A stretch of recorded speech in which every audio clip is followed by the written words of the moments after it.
국내 코로나19 확진자가 오늘 오후 기준으로 7,000명을 넘어섰습니다. 대구의 한 아파트가 코호트 격리되는 등 초유의 사태가 벌어지고 있습니다. 한편 전국의 병원과 요양원을 중심으로 확진자도 속출하고 있습니다. 박기수 고려대 환경의학연구소 교수와 함께 국내외 코로나19 상황 살펴보겠습니다. 교수님 안녕하세요. 네, 안녕하십니까.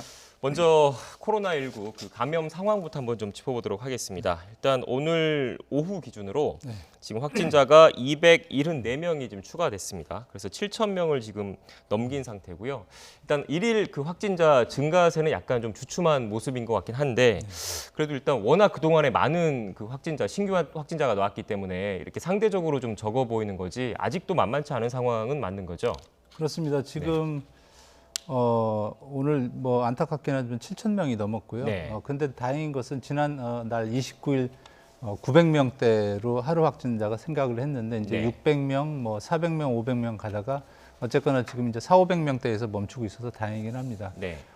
약간 이제 좀 희망적인 것은 신천지 원래 교인에 대한 확진이 기본적으로 이제 어느 정도 나와서 네. 그 숫자는 좀 줄어드는 대신에 우리 대구 시민들에 대한 조사가 되면서 그게 좀 줄어들 거라고 좀 예상을 했는데 지금 또 걱정스러운 게 오늘 뉴스 보시면 알겠지만 특정한 아파트에서 이 신천지 교인 관련 이 확진자가 또 많이 늘어나고 있고 또 이제 이른바 우리가 우려했던 것 중에 하나가 대구 지역 이외에 다른 곳에서 산발적으로 이제 늘어날 것으로 예상을 했던 게 그런 부분이 좀 생각보다 지금 많이 늘어나고 있어서 이 숫자가 생각보다 빨리 줄어들지는 않을 것 같다 이런 우려가 있어서 조금 일단 지켜봐야 할 것 같습니다. 일단 말씀하신 걸 들으면은 이제 대구 신천지교회 교인들에 대한 조사는 어느 정도 마무리돼서 지난달 29일이었죠. 900명 넘을 때 정점을 찍었을 때보다는 상대적으로 이제 숫자 자체는 이제 증가세 자체는 좀 완화된 모습을 보이고 있지만 그렇습니다. 그 외에 다른 지역들에서 소규모 집단 감염들이 곳곳에서 벌어지고 있으니까 추세를 좀 더 지켜봐야 된다는 그런 말씀이신 것 같습니다. 예, 그렇습니다. 네. 지금 또 오늘 좀 주목해서 봐야 될 게 지금 부산에서 이런 경우가 있었습니다. 30대 여성이 확진 판정을 받았는데 지금 임신부였거든요. 근데 이제 아무래도 우려스러운 거는 임신부다 보니까 태아한테까지 이제 코로나19가 감염되는 건 아닌지 이런 좀 걱정이 좀 있거든요. 어떻습니까? 그렇습니다. 이게 사실 이거 좀 약간 길게 말씀을 드려야 될 것 같은데 네. 우리가 이제 가장 걱정스러웠던 게 아이한테 걸리는 거, 또 여성한테 걸리는 거, 특히 이제 임신부 이렇게 걸리는 건데 우선 결론부터 말씀을 드리면 임신부가 걸렸다고 해서 태어난 아이한테 감염이 되는 것은 현재로서는 아니다. 네. 이렇게 왜냐하면 WHO에서 공식 결과가 그렇고요. 왜냐하면 제가 이런 말씀을 왜 드리냐면 중국 우한에 이제 이런 확진자 케이스가 많거든요. 그래서 거기서 9명 정도를 이제 똑같은 지금처럼 임신부가 걸려서 이제 아이가 출산을 했는데 아이는 다행히 바이러스가 발견이 안 됐다. 물론 이제 9명이라는 숫자이기 때문에 너무 작아서 단정적으로 얘기하기는 어렵지만 네. 일단은 그런 가능성이 적다는 거고요. 이제 문제는 치료를 어떻게 하는 거거든요. 그렇죠. 그래서 이제 임신부이기 때문에 우리도 이제 임신부가 인플루엔자 같은 거 걸려도 잘 약도 혹시라도 걱정이 되기 때문에 안 먹기도 하는데 일단은 별도 치료제가 있는 건 아니고 기본적으로 혹시라도 이제 증상이 악화되고 하면 우리 지금 이제 다른 일반 환자도 치료하고 있는 에이즈 치료제 칼레트라는 걸 통해서 임상적으로 치료를 하면 될 것 같고요. 이제 또 이제 문제가 나중에 이제 아이가 태어났을 경우에 혹시라도 걱정이 되기 때문에 우리가 이제 검사는 해봐야 되거든요. 그래서 이제 PCR 돌려서 할 거고 대신에 이제 이런 이제 이른바 임신부가 걸리면 아이가 혹시라도 감염병이 옮지 않냐 이런 경우가 있는데 사실 과거에 있었습니다. 우리 옛날 기억하실지 모르겠습니다. 지카 바이러스라고 그래서 리오 올림픽 때 항상 문제가 됐던 그 바이러스 같은 경우 실제로 임신부가 걸리면 태어난 아이의 다는 아니고요. 10,000명 정도의 한 명이 머리가 작아져서 이른바 소두증, 마이크로세팔이라고 하는데 소두증이라고 하는 태어났고요. 또 다른 질병에서도 보면 우리가 이제 HIV 이런 이제 에이즈죠. 에이즈 같은 경우에 그 다음에 이제 B형 간염이라고 해서 그런 경우가 있기 때문에 다만 이거는 그렇지 않다라고 말씀을 드리겠습니다. 그래도 아무래도 이제 걱정스러운 측면은 좀 어쩔 수 없는 것 같습니다. 그래서 지금 그 보건당국에서도 이제 뭐 감염병 전문가 외에 이제 소아 또는 그다음에 산부인과 전문가들도 아마 같이 좀 이 상황을 좀 지켜봐야 되지 않을까라는 생각이 드는데 그렇습니다. 또 특히 좀 또 걱정되는 게 이제 교수님께서 말씀하시는 건 일단 1차적으로 수직 감염, 그러니까 엄마에서 태아로 가는 수직 감염 사례는 현재까지 보고되지 않은 거지 않습니까? 그렇습니다. 그런데 이제 더 우려스러운 거는 지금 임신 초기인 것 같아요. 임신 네. 3개월로 들었는데 네. 물론 이제 잘 그 전문가분들이 다 붙어서 잘 치료가 될 거라고 믿고 있지만 혹시라도 완치 이후에 네. 후유증이랄까 이런 걱정이 좀 되는 측면도 좀 있거든요. 그렇습니다. 네. 그래서 지금 이제 걱정이 우리가 이제 학문적으로는 버티컬 인펙션이라고 그래서 부모로부터 아이한테 하는 그런 경우가 있는데 현재 이제 지금 중국에서도 우한에서도 지금 아이에 대해서 모니터링을 똑같이 하고 있습니다. 네. 근데 다행스러운 거는 현재까지 그 태어난 태아에서는 특별한 문제가 없는 걸로 네. 나타난 거고요. 그 우리나라 바이러스 학회에서도 우리 이제 여성의 그 태반이 있지 않습니까? 네. 그래서 태반을 통과하지는 못한다. 현재까지는 그런 게 있고요. 그래서 뭐 지금 이제 태어나지 않은 아이에 대해서 우리가 이렇다 저렇다 하는 게 전혀 사실은 큰 의미는 없지만 네.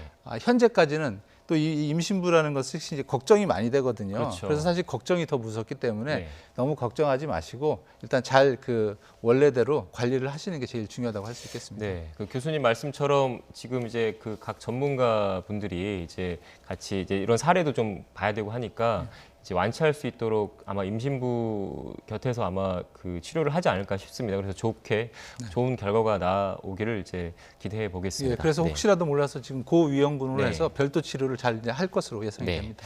알겠습니다. 그리고 지금 출연 서두에 잠깐 말씀을 좀 해주시긴 했는데 일단 신천지교회 교인들 외에 이제 다른 지역에서 이제 곳곳에서 집단 감염 사례들이 좀 나타나고 있다는 게 좀 우려스럽다고 하셨잖아요. 네. 그 보건당국에서도 관련된 그 우려를 지금 갖고 있는 것 같습니다. 먼저 관련 중앙방역대책본부의 브리핑 먼저 들어보시고 오시죠.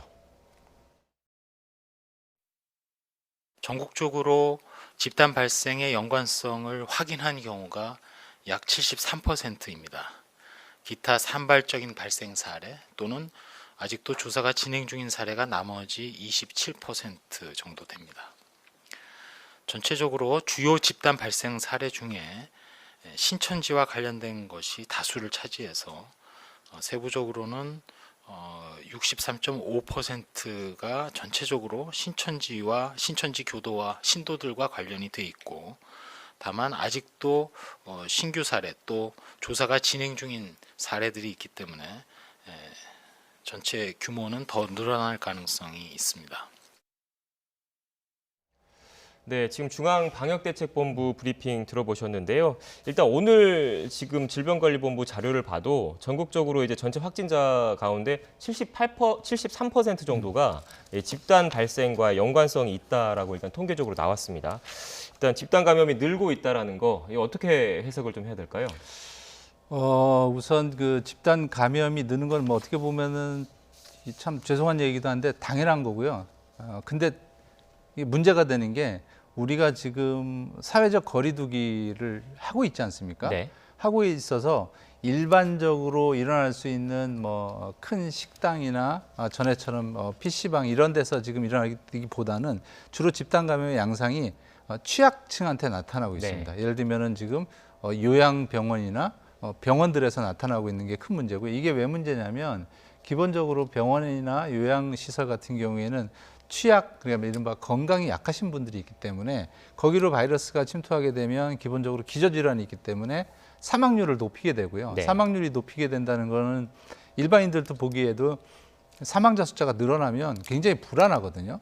또 그리고 보건당국 입장에서도 이 전 세계적인 것과 비교를 할 때 우리나라가 굉장히 위험한 나라로 비춰지기 때문에 그렇죠. 그런 측면에서 굉장히 문제가 되고요. 또 하나는 이 집단 감염의 양상이 기본적으로 우리 대구 신천지에서도 봤지만 다른 곳에서도 커질 염려가 있습니다. 그러니까 지금 보건당국에서 지금까지 많이 노력을 해서 신천지 교인 및 대구 지역을 중심으로 나타난 게 지금 많이 줄어들었는데 네. 그런 역할에도 불구하고 다른 집단에서 이렇게 지금 나타나게 되면 오히려 더 통제하기 어려운 상황으로 이른바 역학조사가 분산이 돼서 사회적 거리두기의 효과가 굉장히 제한될 수 있다는 점에서 걱정이 되고요. 그래서 이제 더욱더 사회적 거리두기와 이 병원 같은 요양병원을 억제하는 게 죄송합니다. 봉쇄라는 표현을 요즘 하죠. 네. 억제하는 데 가장 중요하다고 할 수 있겠습니다. 네, 지금 말씀하신 걸로 지금 오늘 그 질병관리본 중앙방역대책본부도 일단 그 집단 감염 사례를 좀 정리를 해서 좀 내놨습니다. 이제 네. 말씀하신 저희가 좀 있으면 신천지 얘기를 또 말씀을 드릴 텐데 네. 간단하게 좀 이제 주요 사례를 좀 정리를 좀 해드리면 네. 서울 같은 경우에는 지금 은평 성모병원 지금 현재 그렇습니다. 폐쇄되어 있는 은평 성모병원 관련 사례가 많고 또 성동구에 있는 주상복합 아파트 네. 사례가 좀 많습니다. 그리고 부산 같은 경우에는 온천교회 관련자들이 좀 많고요. 대구는 역시 이제 신천지 그다음에 청도 대남병원 관련 사례가 많습니다. 나머지 지역 전국적으로 거의 대부분 신천지 관련 사례들이 좀 많고 그 좀 눈에 띄는 게 또 충청도 지역에서는 이제 운동시설 줌바 댄스 관련된 사례가 좀 있는 것 같습니다. 이런 소규모 집단 감염들 전국 곳곳에서 일어나는 것들이 2차, 3차, 4차 이렇게 그 추가적으로 그 넘어가지 않도록 철저한 그 대책, 방역 대책을 세우는 게 중요할 것 같고 교수님 말씀하신 대로 사회적 거리두기가 그래서 필요하지 않나라는 생각이 좀 듭니다. 그렇습니다. 지금 이제 이어서 좀 질문을 좀 드리면 앞서 저희 리포트에서도 좀 전달해드리긴 했는데 오늘 그 대구에 있는 한 아파트가 이제 네. 통째로 코호트 격리가 네. 됐단 말입니다. 이게 신천지 교인이 집단으로 거주하고 있는 아파트로 일단 확인이 됐는데 이런 조치가 그 방역 차원에서 뭐 필요한 조치라고 보십니까? 네, 지금 뭐 우리가 이제 코호트 격리 네. 이거를 한 것 중에 하나가 우리가 이제 청도 대남병원 뭐 이런 데서 보면 병원 쪽을 주로 했었거든요. 그렇죠. 근데 지금 보면은 아파트를 코호트 격리한다고 해서 약간 생소하지만 여기가 지금 어쩔 수 없이 해야 되는 게 여기 지금 아파트에 142명 정도가 사시는데 네. 그 중에 94명이 신천지 교인이시고 네. 또 94명을 검사를 해봤더니 46명이 그러니까 90명 중에 46명 절반이 확진이 됐다는 그런 거거든요. 그런 측면에서는 이 아파트를 별도로 이렇게 코호트 격리를 하지 않으면 이른바 바이러스 입장에서 보면 더 큰 문제를 일으킬 수 있기 때문에 네. 아파트 전체를 격리를 해서 2주 동안 지켜보면서 추가적으로 감염자가 확산이 않도록 한다는 차원에서 굉장히 의미가 있고요. 다만 이미 지금 이분들이 사회적 활동을 특히 신천지 교인들은 많이 한 것 같아요. 네. 내부적으로도 그렇고 외부적으로 그래서 그런 연결고리를 지금 어떻게 찾아야 될지가 고민이고 이런 아파트 격리는 굉장히 사실 또 힘듭니다. 왜냐하면 이런 병원 같은 경우에는 오히려 의료적 접근성도 있고 네. 한데 여기는 이제 그런 게 없는 다만 여기 같은 경우는 35세 이하의 젊은 여성들이라고 그럽니다. 그래서 대부분의 현재까지 판단을 보면 환자 10명 중에 한 8명 정도는 대부분 경증이고 건강하시다고 하기 때문에 네. 그런 점에서는 좀 우려가 덜 될 것으로 보입니다. 근데 이제 교수님 또 궁금한 게 이제 그 아파트 거주자 중에 이제 상당수는 신천지 교인이고 네. 그 중에 또 양성 판정을 받았지만 그 외에 일반 주민들도 있지 않습니까? 근데 네. 그 일반 주민들까지 한꺼번에 지금 그 코호트 격리가 된 거잖아요. 그렇습니다. 예. 그래서 지금 46명 그 환자 중에 현재 14명은 이제 병원으로 옮겨졌고요. 나머지 32명은 지금 입원을 대기하고 있는 상황이고요. 네. 이 나머지 분들도 참 어떻게 보면 억울하죠. 갑자기 그 아파트에 살았다는 이유만으로 2주간 격리돼야 되는데, 근데 이분들이 기존 지금 절반 이상의 분들이 이제 일자거나 환자였기 때문에 네. 아파트라는 거는 우리가 뭐 저도 아파트 삽니다만 확인해 보시면 알지만 이 엘리베이터 올라가는 데서부터 그렇죠. 동선이 움직이는 선이 대부분 겹칩니다. 그렇죠. 문도 같이 잡고 네. 그렇기 때문에 이 아파트에 같이 사셨던 분들은 어떤 식으로든 간에 접촉이 됐을 수 있다. 특히 밀접 접촉까지 돼 있으면 이분들이 밖에 나와서 본인의 의도가 그렇지 않음에도 불구하고 무증상 감염을 일으켜서 외부의 다른 분들을 또 감염시킬 수 있다. 이런 우려가 있기 때문에 이분들이 좀 안타깝지만 2주 동안 몸에 바이러스가 있는지 확인을 해서 조치하는 게 개인 건강을 위해서도 좋다는 측면에서 격리된 상태에서 경과를 일단 지켜봐야 된다는 말씀이신 거죠? 그렇습니다. 일단 지금 또 그 사례를 또 하나 또 봐야 될 게 네. 이제 또 분당 재생병원 네. 한번 좀 짚어보도록 하겠습니다. 분당 재생병원 지금 국민 안심병원으로 지정된 곳이잖아요. 네, 이제 네. 국민 안심병원이라는 게 뭐 그 호흡기 질환자와 비호흡기 질환자의 동선을 분리해서 네. 일단 그 감염 확산을 막아보자라고 해서 일단 지정된 병원인데 이 병원에서 지금 의료진과 환자 그다음에 보호자까지 한 9명 정도가 확진 판정을 받았습니다.